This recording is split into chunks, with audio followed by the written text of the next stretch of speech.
Welcome to The Explainer. Today, we're diving into a topic that is, believe it or not, super common, but one we almost never talk about out loud. We're talking about the world of pinworms. So, let's just jump right in with a question for you. When you think about common stuff kids get, what pops into your head? Colds, scraped knees, maybe an ear infection. Well, what about intestinal parasites? You might be surprised to find out which one is by far the most common. The answer? It's the pinworm. And get this, it's estimated that up to a third of all children on the entire planet will get a pinworm infection at some point. So let's be clear, this is not some weird, rare thing. It's actually a pretty normal part of growing up for literally millions of kids. All right, so let's get properly introduced to this very, very common and, let's face it, unwanted house guest. Okay, so say hello to Enterobius vermicularis, but pretty much everyone just calls it the pinworm.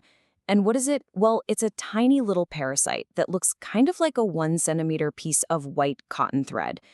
And here is the absolute key thing to know. Humans are its one and only natural host.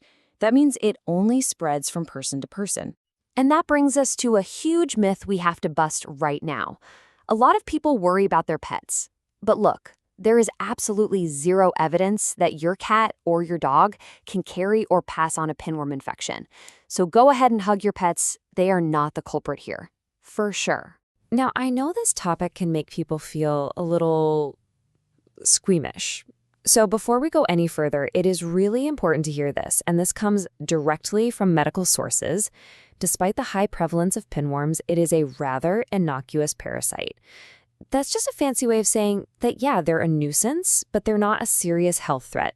Okay, so to really get a handle on how to deal with these things, you gotta understand their game plan.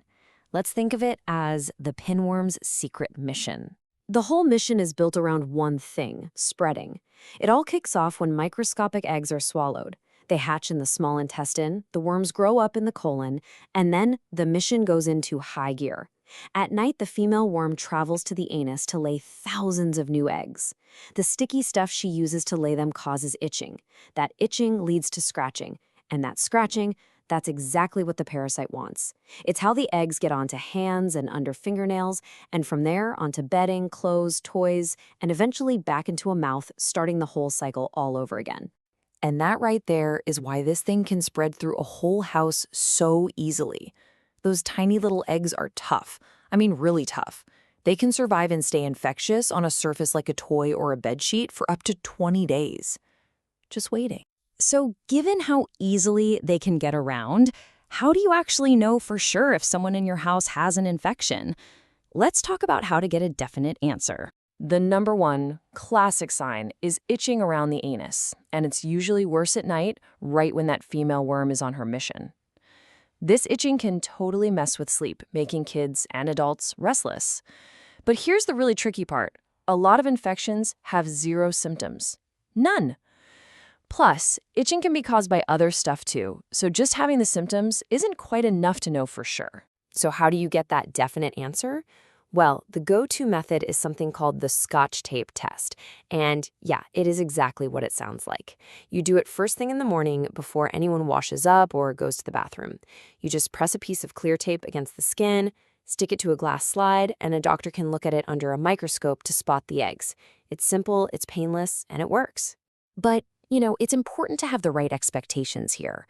The female worm doesn't necessarily lay eggs every single night, so one test might miss them. In fact, a single test only catches it about half the time. But if you do the test on 3 different mornings, your chances shoot up to 90%. 5 mornings, you're at 99% accuracy. So persistence pays off. Okay, so let's say you've done the test and it's confirmed. Now what? Well, the key to winning is to fight a two-front battle. You have to attack the worms inside the body while also breaking that cycle of reinfection outside the body. You have to do both. So, front one is hygiene. And listen, this part is absolutely non-negotiable. Every single one of these steps is designed to bust up that life cycle. A morning shower washes away eggs laid overnight. Constant hand washing, short nails, clean underwear and pajamas every single day, All of this physically removes the eggs from your world. This diligence is, without a doubt, your most powerful weapon. All right, front two is the medication. You've basically got two main choices. There's parental pomoate, which you can get over the counter, and mebendazole, which you'll need a prescription for. They both work the same way. You take one dose, and then you repeat that dose 2 weeks later. The side effects are usually pretty mild, maybe some nausea or cramps. So why that second dose? This is so important. The medicine is fantastic at killing the live worms, but it's not so great at killing the eggs. That second dose 2 weeks later is timed perfectly to take out any new worms that hatched from eggs that were around during round 1. Seriously, skipping that second dose is one of the biggest reasons treatments fail. Now, before we finish up, there are just a couple of other important things to keep in mind, especially for certain situations in certain people.